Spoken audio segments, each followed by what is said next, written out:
Alhamdulillah, Alhamdulillahi Rabbil Alameen, wa afdalus salati wa atamu taslim ala Sayyidina wa Maulana Muhammad wa ala alihi wa ashabihi ajma'in. Allahumma aftah alayna futuh al-arifin wa wafiqna tawfiq al-salihin. Allahumma anfa'na bil-Qur'ani wa dhikr al-hakim.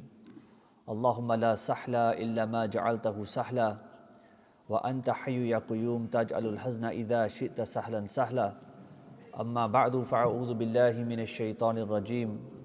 Bismillahir rahmanir rahim. Assalamu alaikum wa rahmatullahi wa barakatuh. Jazakallah khairan, first of all, to Madni Masjid for organizing this very important event. And Allah subhanahu wa ta'ala bless you all for taking your time to come to the masjid to learn, to gain knowledge. May Allah subhanahu wa ta'ala give me the ability to speak the truth, give you all the ability to listen to the truth, and give us the ability to collectively act upon the truth. RSHE, Relationship, Sex and Health Education, is what the topic of today is. The first slide, after the cover slide, is the overview. The overview of what we're going to be covering today, inshallah, is first of all, what does RSHE mean? Because this is an abbreviation. And PSHE is also another abbreviation that is used, and we're going to look at what that means as well. Then I'm going to mention a few points regarding the role of parents.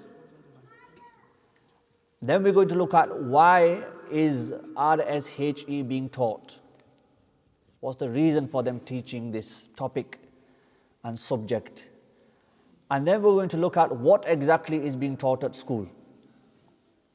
What's being covered? What are children learning when they are at school? What they're learning at primary level, what they're learning in secondary school. Then what we're going to do, inshallah, is look at some of these topics and issues in light of the Quran. If I talked about Quran and Sunnah, the lecture would be very long. So I've only mentioned a few ayat of the Quran, a few verses, just to give you an idea that the Quran has guidance for everything. The Quran has a solution to our problems. So Quranic guidance we're going to look at. Then we'll look at the role of supplementary schools. Supplementary schools are basically your madrasas. That's what referred to as a supplementary school.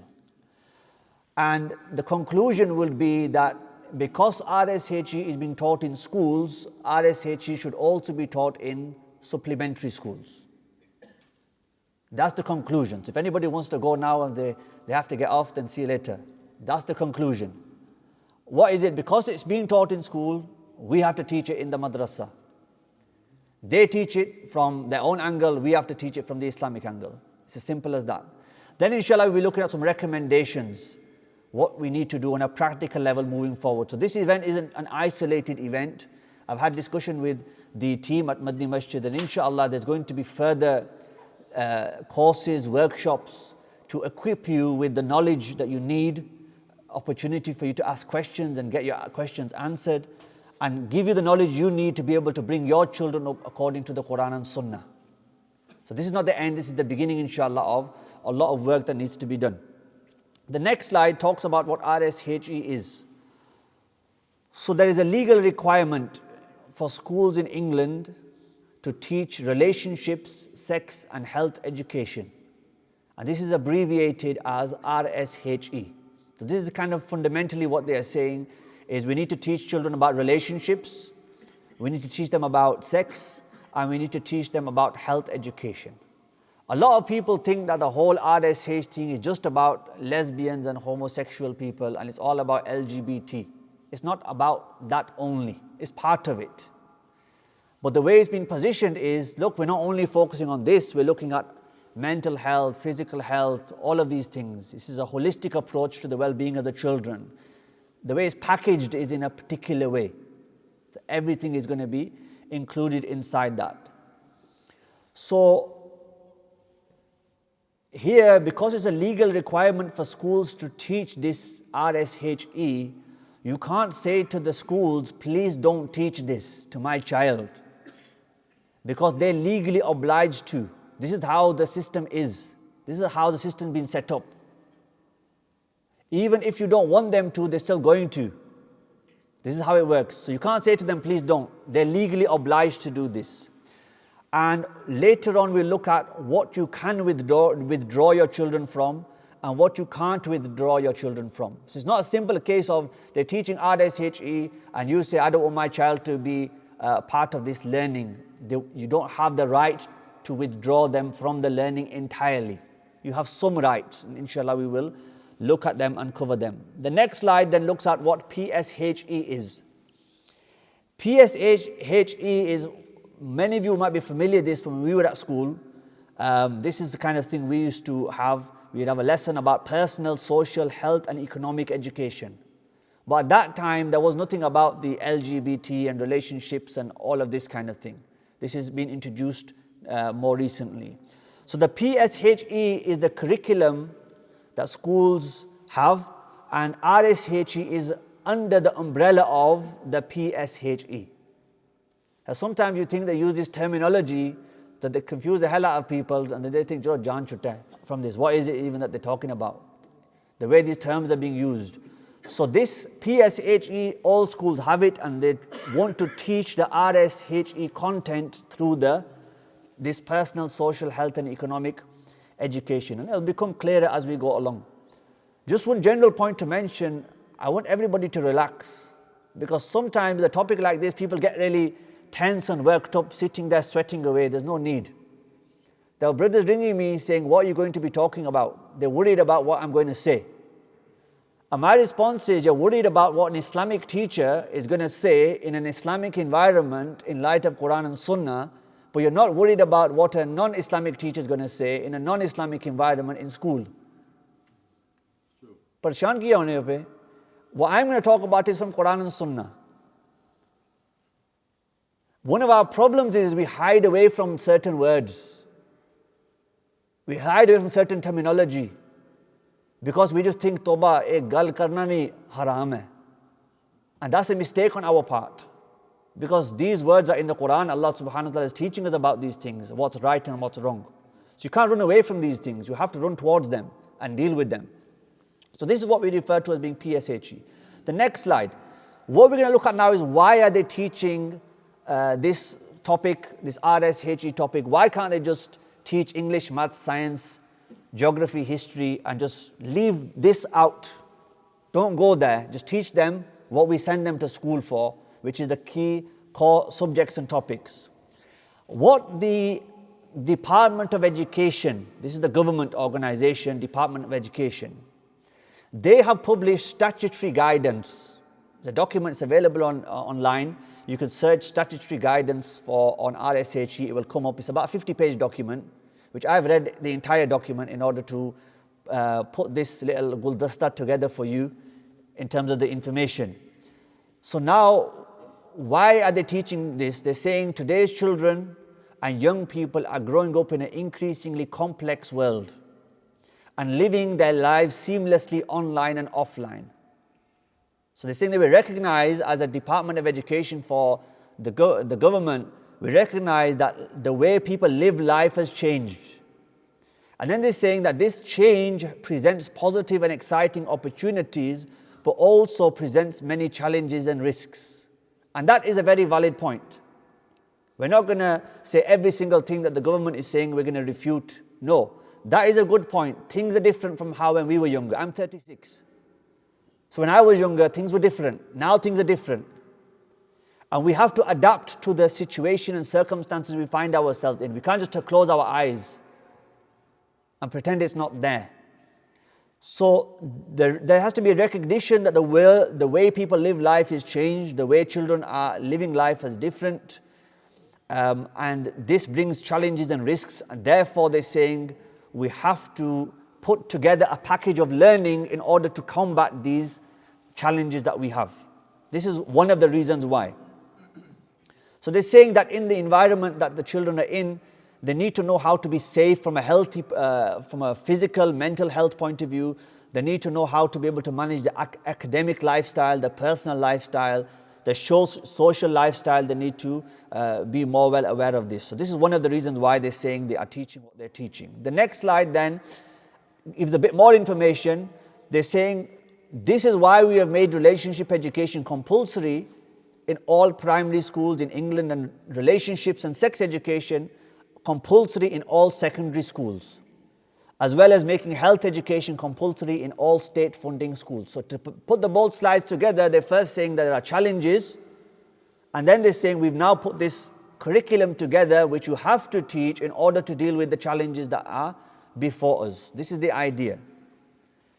The next slide then talks about a bit more about the guiding principles. And we'll move away from this shortly when I start talking about the roles of parents.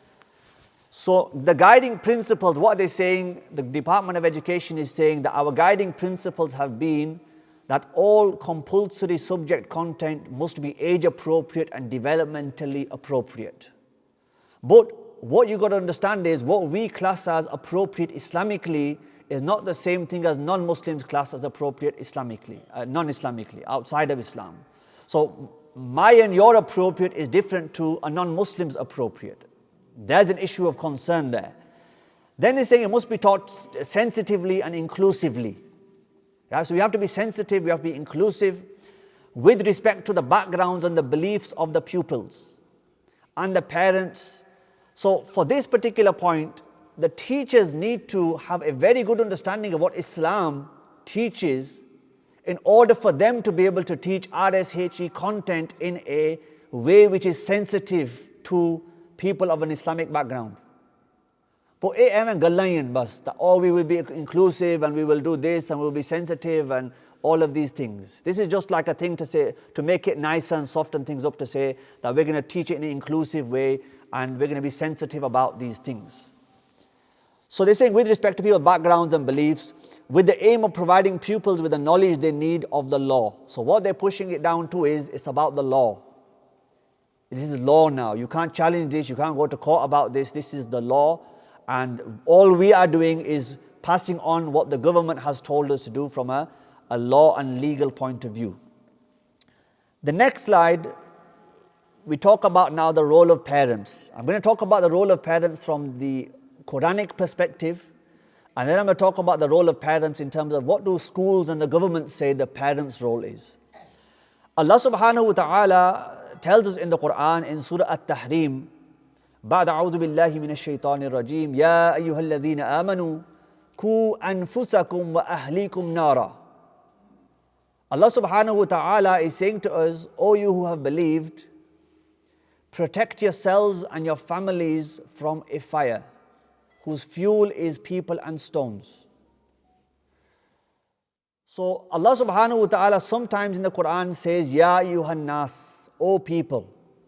And usually them verses that are saying, Ya ayyuhan nas, O people, are calling people to belief in Allah subhanahu wa ta'ala.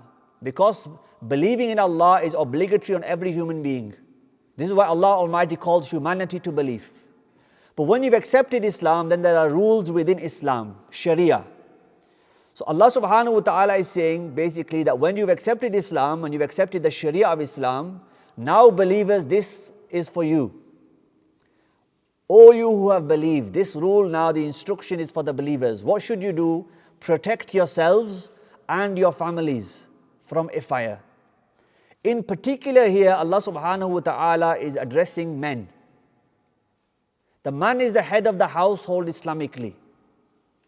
Generally, it is addressing parents. Specifically, it is addressing the men. The man is the head of the house, the man has the overall responsibility, and the man has the overall accountability in the house. The biggest responsibility in the house is that of the man, the father, the husband. So Allah Almighty here is directly addressing this to parents and particularly the father, saying that you're responsible now for protecting yourself and protecting your families. Allah subhanahu wa ta'ala is not saying it doesn't matter what you do as long as your family is in check. Like some people think that it doesn't matter what I do, mari aulad theek ho jasi. People think main namaz para na para koi gal nahi, tiyan putar mare neek ho jasan. It doesn't work like that. You have to be a role model for your children. You have to lead by example. This is the way of Rasulullah sallallahu alaihi wasallam. He is a role model for humanity. We have to at least be a role model for our own children. So this is why Allah subhanahu wa ta'ala is saying here, protect yourselves. Aapa ki bhi bachao, ta karelan ki bhi bachao. Save yourself and your families. Now, in order to save yourself and save your families from the fire, you have to think, what leads to the fire? What leads to the fire is the disobedience of Allah subhanahu wa ta'ala. Committing major sins. This leads to the fire. So Allah is saying, protect yourself and your children from the fire.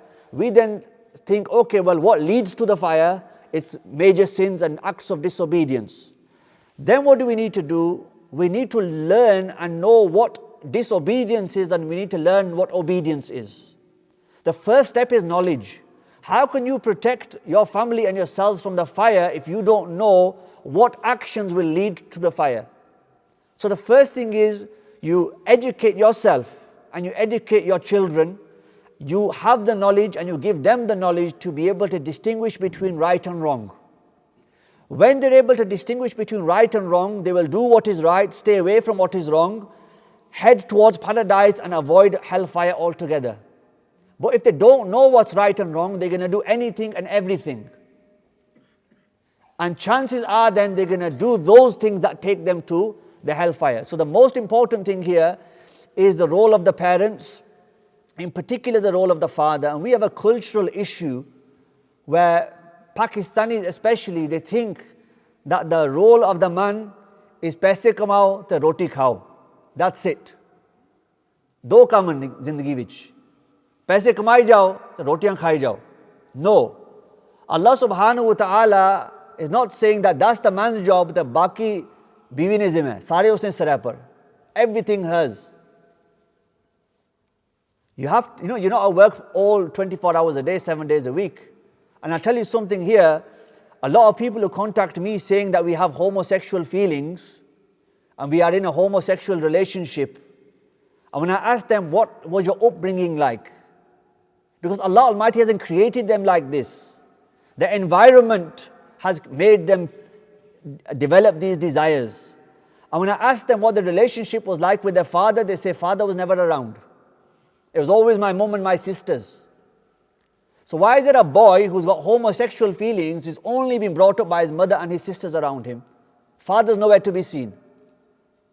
Where's that fatherly role model? Where's the father to teach him what's right and wrong? Absent. And this is a common theme and a common thread. We were neglected. Oh, father used to beat us up. The only way father would communicate with us is through the danda. And then they go that way. Or the madrasa teacher used to beat us up. They used to swear at us and slap us and hit us with a danda.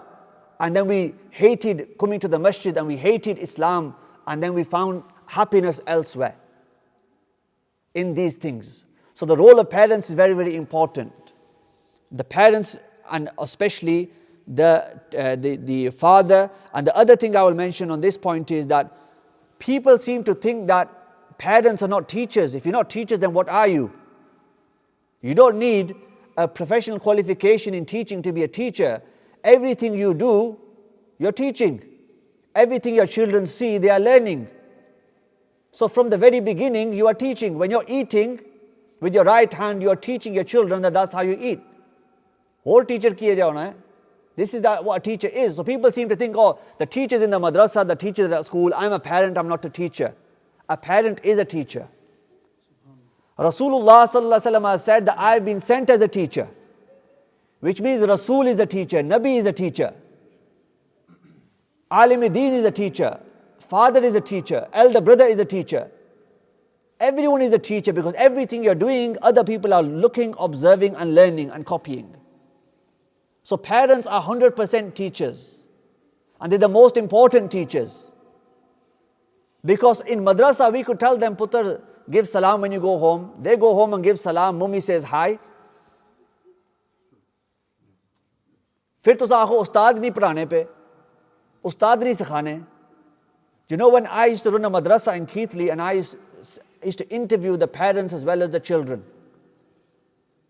And I used to say, I don't just want the mum to come, I want the mum and dad doyacho. And then I used to ask them, what's your mahol like at home? What's your environment like at home? Because I want these children to do well, and I'm going to invest time and effort into them. But if I put effort into these guys and they go home, but तुसा हमारे कमरे पर पानी दे फिर सो, तो रहने दो, तुसा और कोई चले जाओ. Don't waste my time and I won't waste yours. But I want parents who are committed, excited, passionate about their children learning the deen, who are going to support the learning that's taking place in the masjid and the madrasa, not undo all the hard work that the imams and the teachers that are doing.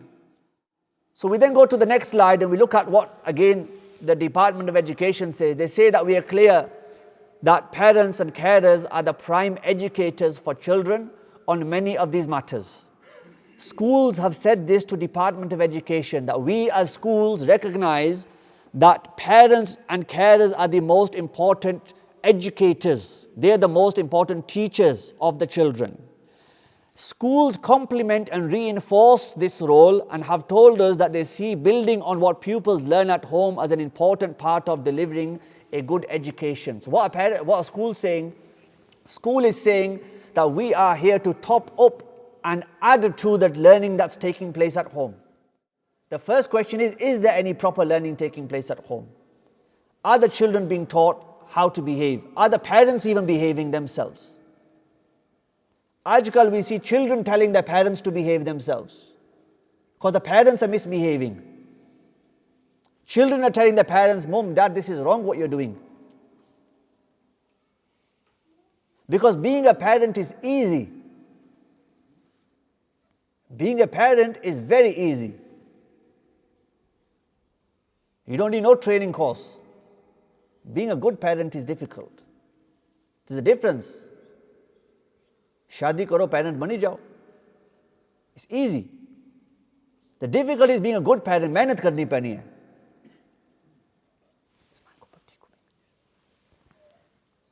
The other thing is that, so the other important thing we need to look at as a backdrop for all of this is, for example, my dad came to this country when he was 12 years old. He went to school for about 3 years, then he started working. My grandfather came to this country as an economic migrant. Kamme vasti aaye. They didn't come here for deen. They didn't come here because of the Islamic mahal. They didn't come here because of the masjid and the madrasas and the ta'aleem and tadris. No, they came here for paise. They came here for economic migration. And there's nothing wrong with that. They've come for economic migration. Halat better ho jasan, etavi, back home, it's fine. But there's a price to pay. There's a cost to this. That theek hai, mali hawale naal tusan theek ho jaso. From a wealth point of view, you'll be comfortable. But what's going to happen to the deen? What's going to happen to the upbringing of the children? What's going to happen when you're mixing in a mahal which is non-Islamic? You have to work even harder to compensate for the damage caused by being in a non-Islamic environment. There is damage being caused. So yes, economically we are better off, but from a religious point of view, we are worse off. And I guarantee you that as years go by, more and more Muslims will be becoming non-Muslims. I know of 15, 16-year-old boys who are saying, I'm not a Muslim. This is a aam ji cheez hai hun. Some of you might seem shocked. This is common now, increasingly common. And if you don't work hard and I don't work hard, I guarantee you 3 or 4 generations, our children will be non-Muslims. 3 or 4 generations it will take. And that's it, they will be away from the deen. They won't know anything about Islam. Boris Johnson, our Honorable Prime Minister, his great-grandfather was a Hafiz Quran from Turkey. Ithe tak karta mashallah si. Usu baad kya hoya? He got married to a non-Muslim woman. Unna na gaya hoya putter. Putter got married to a non-Muslim woman. Unna na gaya hoya putter. Usna putter Boris Johnson. Game over. His great-grandfather was a Hafiz Quran Musliman. How many generations did it take? His grandfather was a Muslim as well. Usman his name was. And that's it. Then that anti-Muslim hate and the Islamophobia and all of them other things. So we have to work very, very hard to make sure that the deen is preserved in the hearts of our children. And we are a crucial generation here now. Those people in their 30s, 40s, 20s, we have to work extremely hard to educate ourselves, educate our children, and ensure that our future generations stay firm on the path of deen. You speak to these Christians and you say, are you a practicing Christian? They say, no, I don't believe in anything. My grandmother used to go to church, my father was christened, and I don't believe in anything. And this is what our children are going to be saying. They say, my granddad used to read namaz, my dad used to read Jummah only. I only read Eid. What do you think your children are going to be doing? So this is very important, that the role of parents is very key, and we have to look at the backdrop on what this is doing. This is taking our children away from the deen. So we have to work even harder to make up for that damage.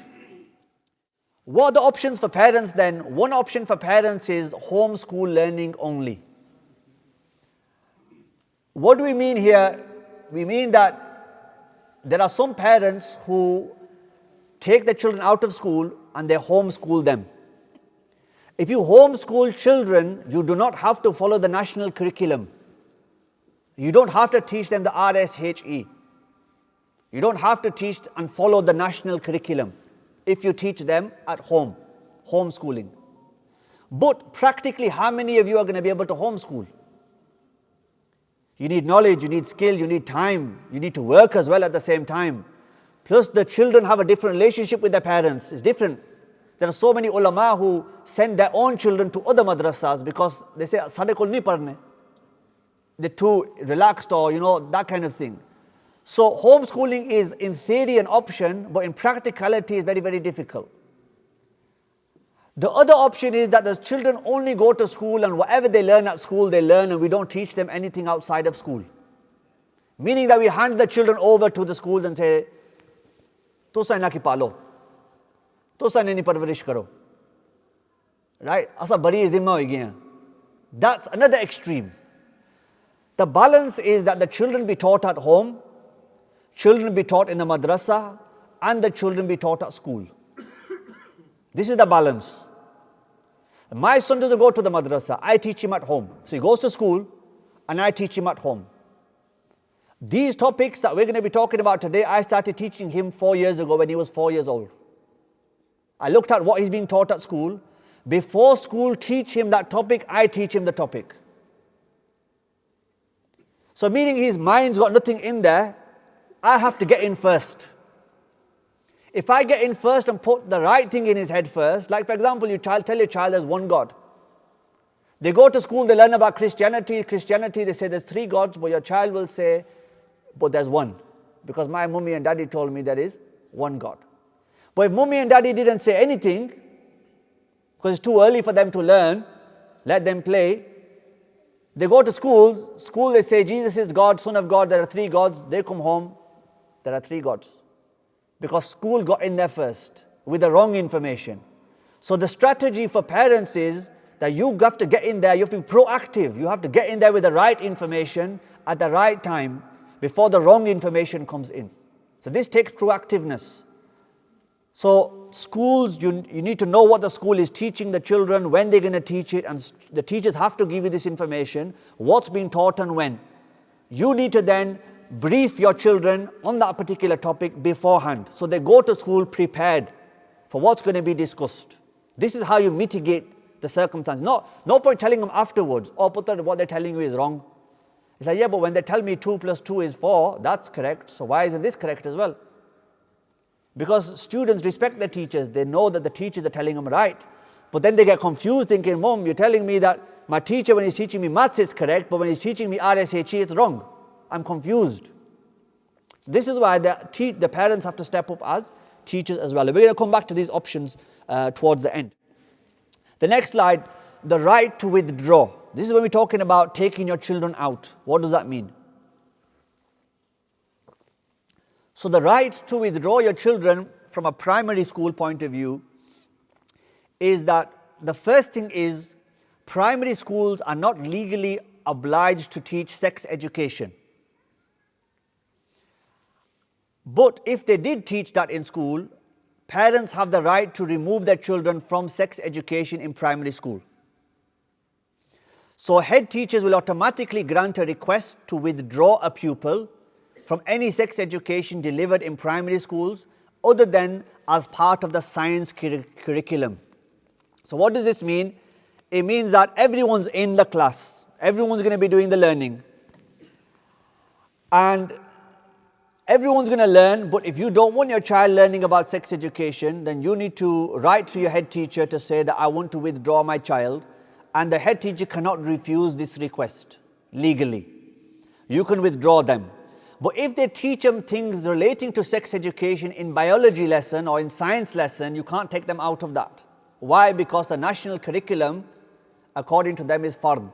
Yeah? It's obligatory. You have to do it. You can't opt out of it. So head teachers will automatically grant a request to withdraw pupils from this. But you as parents need to know, is my child being taught sex education in primary schools, yes or no? That's the first step. If they aren't being taught it, then that's fine.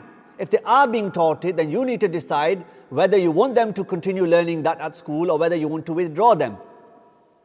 So you have to know what's going on in your child's school, and every school is different. They all have different internal procedures and things like that. Then they're saying there is no right to withdraw from relationships, education and health education. I mentioned this point earlier. That I can't sit here and say to you, yeah, just take your kids out. Do you not know that you can just take your kids out? It's not like that. You can't just take your kids out of everything. You can take them out of school entirely, that's fine, homeschool them, that's one option.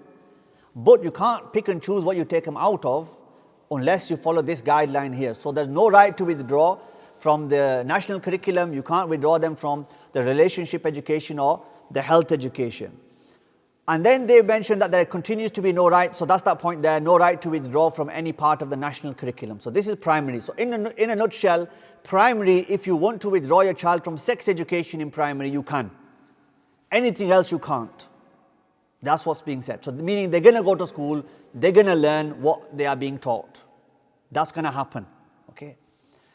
People say, oh, school have a plan, the government has a plan. Unhone plan ki dafa karo, what's your plan? What's my plan? What's our plan as a community? What's our plan as a masjid? What's your plan as a father and mother? They're making plans, we need to make a plan. Why should we just sit here and say, oh, they're making plans? Oh, they're making plans. Yeah, you get on and make your own plans.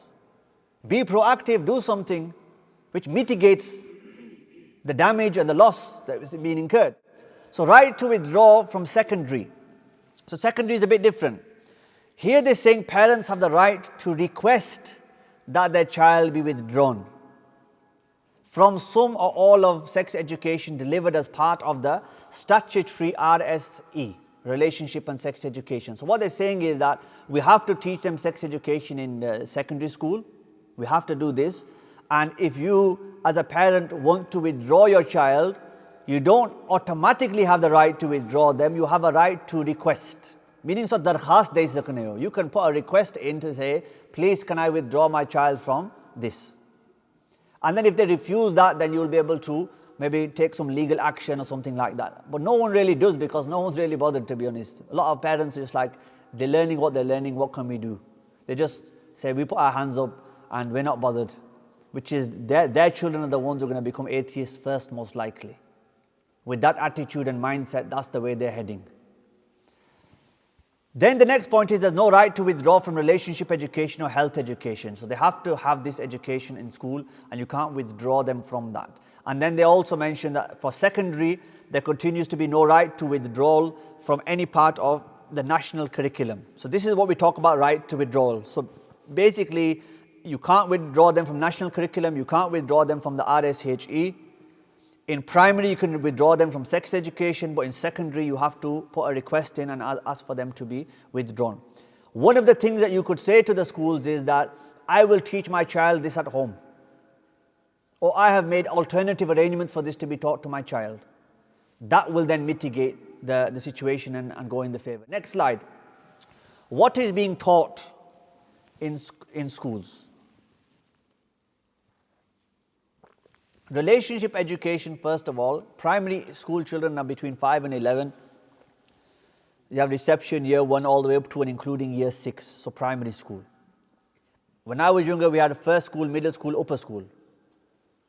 Now they have the primary and secondary, which is even more difficult for children.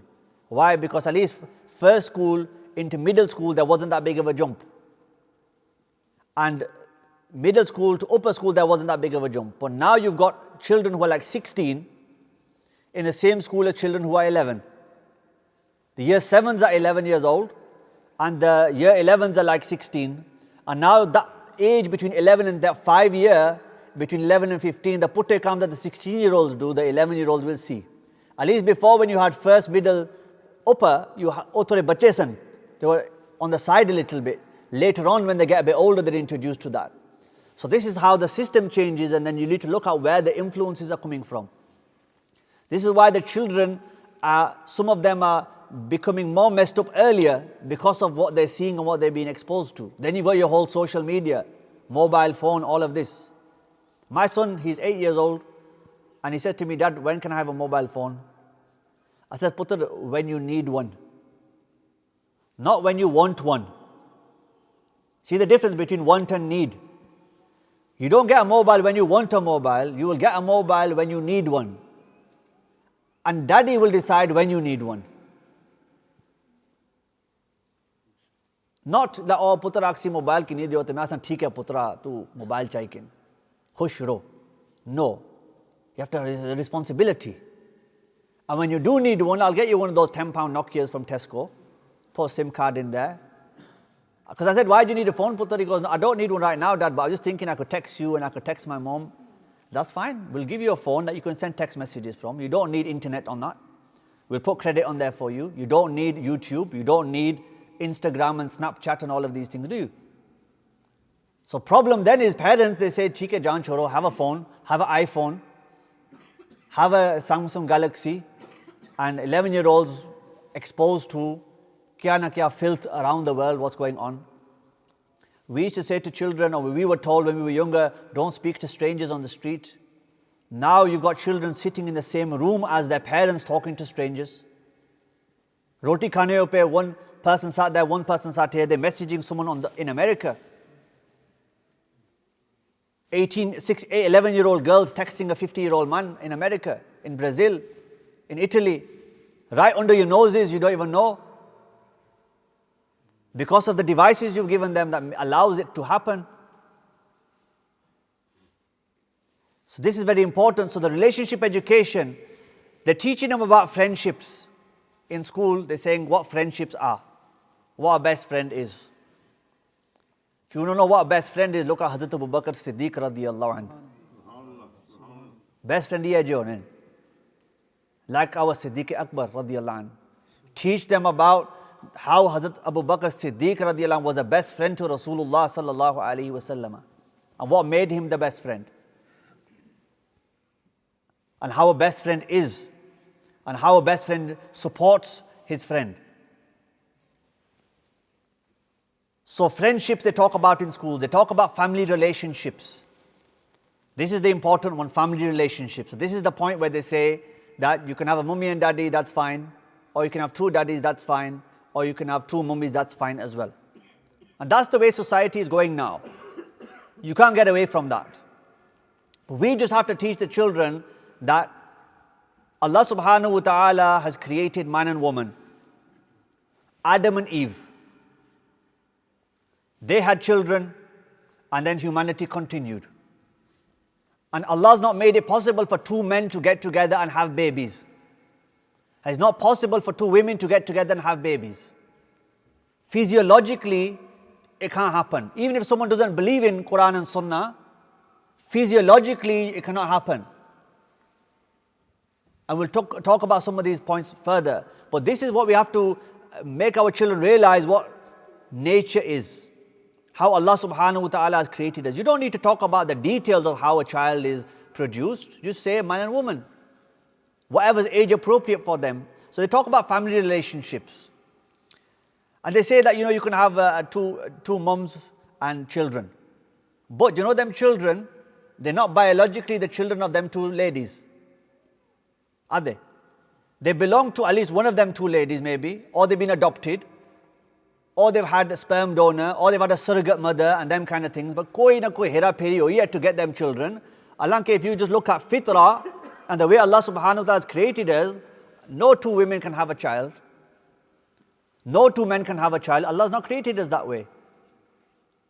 There has to be a male involvement in a two ladies relationship. If there's two men, there has to be a ladies involvement. You can't get away from nature. You can't get away from the fitrah and the way Allah subhanahu wa ta'ala has created us. And let me put this forward in terms of relationships. If relationships like, let's say, a homosexual relationship, two men together, they get married. If this was natural, normal, imagine every single person became homosexual. How long will humanity last? Ladies become lesbians, men become gay. How long will humanity last? Not long. And if you had two men at the very beginning, humanity wouldn't have even started after them. It wouldn't have continued. If you had two ladies, it wouldn't have continued. It continued through a man and woman. This is nature. This is how Allah subhanahu wa ta'ala has created us. We'll touch more on this as we move forward. So they talk about family relationships. They talk about relationships with other children. They talk about relationships with adults, right? So how you should be with adults. Now, there is some things in here that is in accordance with Islamic teachings. Meaning being good, being honest, being reliable, trustworthy, them kind of things, helping one another, good things like this. But there are some things in there that are not Islamic. Now what we have to decide is, shall we teach them the holistic Islamic approach to friendships, relationship with other children, relationship with adults? Do we teach them everything, or do we just teach them those things that are being taught wrong at school? Or do we offer a holistic education system where we cover all of these things? We talk to them about friendships in light of Quran and Sunnah. We talk to them about family relationships in light of Quran and Sunnah. These things. So this is something that we have to decide. The next slide talks about what's being taught in sex education in school. The main thing is that it's not compulsory in primary school, and those schools that do choose to teach sex education, they must allow parents the right to withdraw their children, which is what I've already mentioned to you. The next slide, what is being taught in health education is they're talking about the importance of understanding physical and mental health. How to be physically well and how to be mentally well as well. A diet is very important here. Again, people from the subcontinent, they have a very, very bad diet.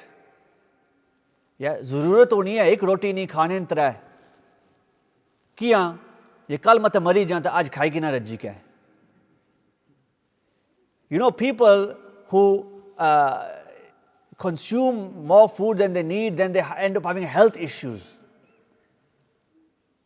You see 11, 12-year-olds weighing more than adults because they're eating more than what they need. And this is a problem, and this is what they're trying to tackle in schools, like children becoming diabetic because of their lifestyle, inactivity, sitting down all the time, not being active. So this is what the schools want to talk to them about. They want to talk to them about being healthy, doing something physical. So some people have health conditions as well, which mean that they put on weight or they find out how to lose weight. They have certain health conditions, right? So there are a number of things that could affect a person. But diet is very, very important. Being healthy is very important from a diet point of view. They want to talk about puberty and what changes take place in the body during puberty, etc. Exercise and nutrition is a very important topic they like to talk about in health education. Social development as well. And then another is online benefits and risks. So what are the benefits of being online? What are the risks of being online? These things then are taught to children. Again, our then thinking is that do we look at all of these topics in light of Quran and Sunnah, or do we just pick those that we feel we need to address? The next slide then talks about what's being taught in secondary school relationship education, and they're talking about acceptable and unacceptable behavior in relationships. Now you have a relationship with someone, what's acceptable and what's unacceptable. The first thing from an Islamic point of view is there are certain relationships that are acceptable and there are certain relationships that are unacceptable. There are certain halal relationships and there are certain haram relationships. We have to distinguish between them first. Then we have to look at what's acceptable behavior and unacceptable behavior in relationships. Healthy and unhealthy relationships. Then they talk about the sexual orientation and the gender identity. This is a very important one here. This is where the LGBTQ plus comes in. What they're saying is that there are now more gender identities than just male, female, heterosexual, i.e. man marries a woman, woman marries man, like that, normal, what we call normal. In fact, what they call straight. Now straight is called straight for a reason. Ji? And what's the opposite of straight? You know, you have a straight cop and a bent cop. What's a straight cop? Imandar, Siddha, Sharif, police wala. That's what you call a straight cop. What's a bent cop? Someone who's corrupt. Jira rishwat kinna hai, takes bribes. That's what you call a bent cop. So this terminology itself explains. But now if you Google these words, they will say that if you use the word bent from a sexual point of view, that is offensive. It didn't used to be offensive. Now it's classed as being offensive language. How dare you call a homosexual person bent? But they're not straight, are they? So this is the thing that comes in. So sexual orientation, and I'll tell you the very important point here because we're running short of time as well. So we won't be finishing any later than 8 o'clock. So the key thing is this, you know, when your children go to school and they learn about other religions, they learn about Christianity, they learn about Judaism, Buddhism, Hinduism, Sikhism, they also learn about humanism. Humanism.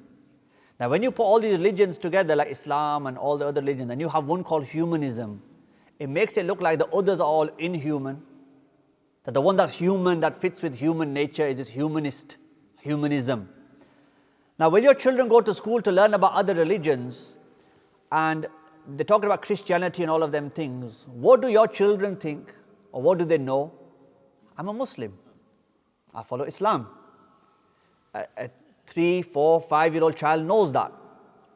So when they talk about Hinduism, or if they saw a list of names of religions, they can point to Islam and say, that's mine, that's me. Muslim, right? Islam.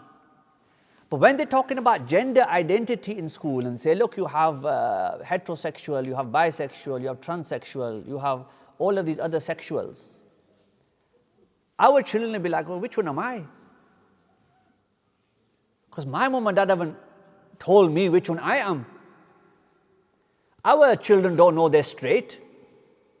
We've not got to that point yet. So then what do schools promote? They'll say, well, Putra, you don't need to decide now which one you are. You don't have to decide right now. Start from the middle. You're not straight, you're not bisexual, homosexual, heterosexual, transsexual. Start in the middle. You're nothing. And then when you get older, you can decide which way you want to go. And that's the problem. Because the children don't know they're straight, like they know that they're Muslim. So when you teach them about other religions, it doesn't matter, I know I'm a Muslim. When you teach them about other gender identities, they don't know they're straight. So then that's where they start questioning. They think, okay, maybe there's like a menu, you go to a restaurant and say, which one should I'll actually have this one.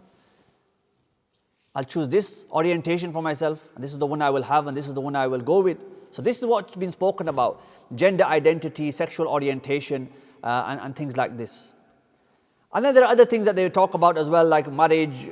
Then they talk about violence against women and girls, online behaviors including sharing images and all the pornography, abortion, gender identity. There's so many things that are covered and discussed in this relationship education and things like that. Then when they talk about sex education in secondary school, there's something about consent. What consent means is at what age can a person agree to have physical relations with somebody else? And I'm saying this in the most sensitive way that I can. That a person, how old do they need to be able to say, I want to have a physical relationship with somebody else? They say that the age is 16. That at 16, you can decide that you want to have a physical relationship with somebody else. we will look at the Islamic perspective on what the age of consent is from an Islamic point of view. Then there's talks about grooming and sexual exploitation, which is rife, very widespread. Bradford, Halifax, Rochdale, Rotherham, other places as well. But how disgusting do you feel when you see a list of names in the newspaper and it says Muhammad Khan, Abu Bakr Ali, list of names being mentioned, Umar Hussain, itne paak na, itniya paak shakhsiyat, and then you see what people are doing. They've got Muslim names, and how then they say their prophet probably taught them this. Their prophet taught them this. He told them to behave in this way and do this to young girls. But when I've spoken to people previously about this whole grooming and sexual exploitation, you know, when people groom, what they basically mean is that young girls, 8, 9, 10, 11, 12, the reality is that many of them are neglected by their own families. They have one mother, no father, or there's 3 children and they're all to different fathers. There's no father in the house. The parents can't control them. They're off the rails. They go out into the street. They put their makeup on. They're 11-year-old, but they make themselves look like they're 16. Guys start talking to them, 18, 19, 20-year-old guys have got cars, pull up in the RS4s, pull up in the Golf GTDs, and they say, Juna, how old are you? I'm 16. Buy us some cigs, buy us some drink, give us some drugs, and then get into a relationship with them. This is what they call grooming. Now, they're not grooming them with attar and tasbihs, are they? They're not grooming them with miswaks.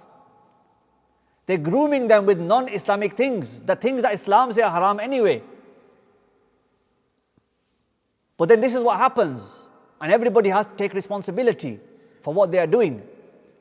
But the reality is as well that the punishment given to these people who groom and sexually exploit young girls and children and young boys as well, the punishment's not strong enough. The whole thing about a punishment is the punishment will be so severe that no one even commits the crime, and you don't have to carry out the punishment. You know, people think that in Saudi everybody's walking around with one chopped hand. उन्होंने हाथी को नहीं एक हत्थे नाल सारे फिरने पे. No, the punishment of chopping somebody's hand off for stealing, for example, is so severe that they don't even steal. He kad koi karna usi, and they deal with that. But you will see people with their shops open. They leave their shops open, they go and read namaz, they come back, nothing's been moved. Because the punishment acts as a deterrent. And when you have very lenient punishments for drug dealing, you know, you read an article in the news and it'll say the guy was supplying class A drugs and they did a bust on his house and they found this much money and this much money. And then you get to the point where you think he must have got some serious time in prison. 12 months suspended sentence for 2 years. Meaning he didn't even go to, after all that build up, it sounds like they're going to send this guy to prison for life. And after it, they'll just say that he had a letter from his grandma saying he's a carer from his grandma. Ajeeb cheez hai that diari drug bechne te rati ja dadi ne look after karne pe. They all become carers all of a sudden. It seems like every drug dealer is a carer now. Gets carers allowance to khidmatan karniyan bheji nahi ape ghar. Te bahar jehde muashari tabai. This is what happens. So the punishments have to be severe in order to deter people from carrying out. Otherwise they come on RSHE. There's nothing to deter them. There's nothing to make them look the other way. So age of consent, as I mentioned, is 16 years old, regardless of a person's gender or sexual identity. And I will talk about this in light of Quran. The next slide, what's being taught to the secondary school people. They're talking about social media, they're talking about gambling, they're talking about blood donation, organ donation, drugs, they're talking about alcohol. But they're not telling them that drugs and alcohol and gambling are haram, are they? They're telling them how to gamble responsibly or how to take drugs in a responsible manner. What are class A, class B, class C drugs? How to consume alcohol in a responsible manner? What's the legal limit for drinking and driving or drug and driving, etc. We then have to give them the Islamic perspective. We have to tell them that Allah subhanahu wa ta'ala has only made those things haram that are harmful. Allah Almighty does not make something haram for us that is beneficial for us overall. The things that are haram is because there's so much nuqsan in them. For us, for our lives, for our families, for society generally. That's why Allah Almighty makes something haram. Why is alcohol haram? Because of how damaging it is to the individual and the family and society and children. So Allah subhanahu wa ta'ala in His infinite wisdom has made it haram because of all the harm that it contains. He's not made things haram to make life difficult for us. He's made things haram to make life easy for us.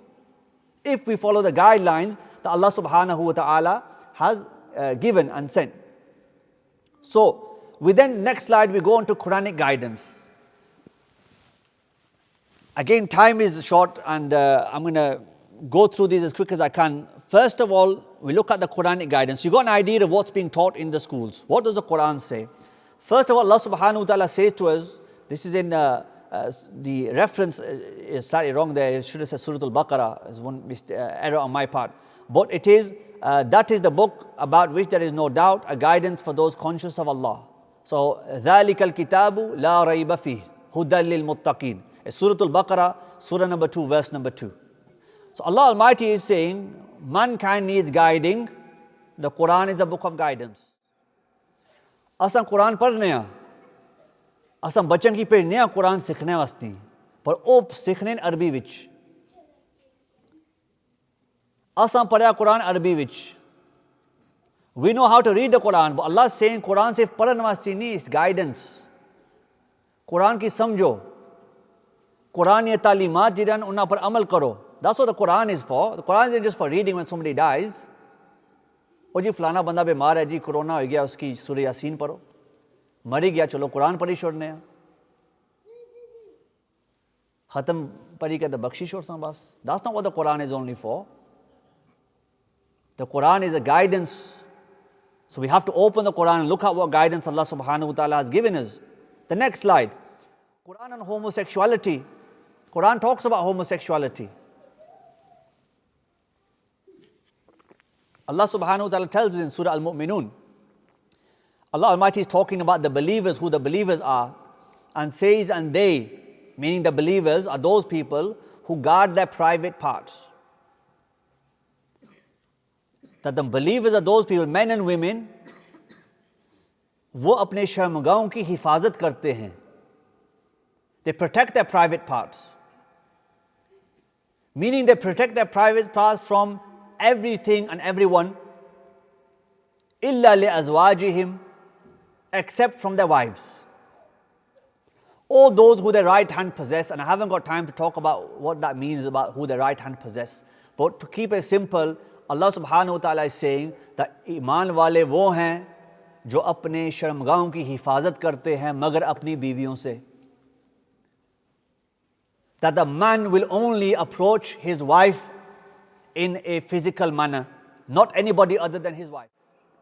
So when we talk about the age of consent being 16, if it's a 16-year-old married to a 16-year-old, or the guy is married, then fine, he can engage in physical relations. If a 16-year-old girl who's married, for example, then she can engage in sexual relations. The point is that a Muslim cannot engage in any sexual relations until they're married. That is the age of consent. There's no such thing as sex outside of marriage. You're married, then you can. If you're not married, you can't. This is what Allah Almighty is telling us, that the believers are those people. Unna ni ek alamat hai, iman waliyan ni. That they protect themselves except from their wives. Meaning that Allah has given them a halal way of fulfilling their desires, and they only go to the halal. The Prophet ﷺ once mentioned to the Sahaba, saying that you will be rewarded for having physical relations with your wife. That when you have physical relations with your wife, to sanki swab milsi. Sahaba were confused. They said, Ya Rasulullah, even we fulfill our own desires and we're going to get rewarded for that. Then the Prophet ﷺ explained that, do you not know that if you fulfill your desires in the wrong way, you would be punished? If you fulfill your desires in the haram way, it's guna. So do you not think then that it would only be befitting for you to get rewarded if you do it in the right way and the halal way? And again, this is very common in our community and in our society. Men as well as women, people don't see it as an issue anymore because the non-Muslims are doing it. It's called being faithful or unfaithful for a reason. So this is what Allah Almighty is telling us. Then where does the homosexuality bit come into it? Allah is saying that if a man approaches his wife, wife approaches the man, that's fine. But anyone who seeks beyond that, meaning there's a barrier now that you can only have physical relations with your wives. The wives can only have relationship with their husbands. Anyone who goes outside of this boundary, they are the transgressors. Meaning man to man, woman to woman, whatever else. Only the husband-wife relationship allows physical relations, nothing else. So Allah Almighty is saying that jeda is hadsu age jasanna, they're the aadun, they're the ones who are the transgressors. Eh Allah ni had ki tajawuz karne wale. They're exceeding the limits that Allah subhanahu wa ta'ala has set. This includes homosexuality, this includes zina, adultery, fornication, because the lady is not your wife. It includes pedophilia because that child is not your spouse. It includes incest. It includes incest, like if a man wanted to have sexual relations with his mother. Allah subhanahu wa ta'ala is saying that is transgressing the limits because you can only have relations with your wife and your mother cannot be your wife. But there are some countries around the world, if a man wants to have sexual relations with his mother, it's fine, as long as they do it inside closed doors. In this country, it's criminal offense. At the moment. It's a criminal offense at the moment. But jale na ki shonk aayi, they'll change the rules. This homosexuality used to be illegal. Then when high-profile people, politicians, business people were engaging in homosexuality and becoming criminals as a result of getting criminal records, they said, look, change the law, what you're doing. So they changed the law. So we'll accommodate you. Now when people in positions of authority start committing incest, they will change the law and say, theek hai, jaiz hai, karo. You can't help who you fall in love with. This is the line they go down. So we're going to have to conclude now. So I'm going to go to the end of this various other things. I'd actually prepared for an hour and a half, but obviously timing is restricted. So I'm going to go to the end. So if you can catch up with me and go to this slide here, the option for parents. No, we've said 8 o'clock, so we need to stick to 8. I don't mind going over, but everybody has other commitments, and especially ladies. The decision is mine. No, the decision is mine. We're going to finish at 8. Because we have ladies downstairs, we have about 150 sisters downstairs. They're and they've obviously said to their maybe husbands, you stay at home, I'll go quickly. It's roti time, even though we're going to give food at the end as well. We give them a time, you have to stick to that time. Yeah. So basically, options for parents are that, like I mentioned earlier, about the homeschooling, the school learning, etc. The conclusion is, and what's the role of supplementary schools and micro recommendations? What I recommend is, not everybody can teach their children at home and take them out of school. So I don't recommend you take your children out of school just because they're being taught RSHE. I don't recommend you try making stuff up at home and telling your children stuff without having proper knowledge. What I recommend is that the community supports the masjid and the masjid supports the community. Right? The community does support the masjid because there's a sign downstairs saying there's £350,000 in the bank account that the community have given to support the masjid. So that is a sign of the support of the community for the masjid. You come to the masjid, you read namaz here, community does do ta'awun with the masjid. The masjid's job is then to do ta'awun with the community, meaning looking at the needs of the community and offering services, courses, and helping the community in that way. So that's how it works. Community helps the masjid, masjid helps the community. Collectively, as the ummah of Rasulullah sallallahu alaihi wasallam, we raise our children kyunki bache sare sanjin.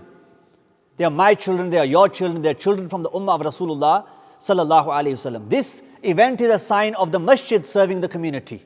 It's two-way.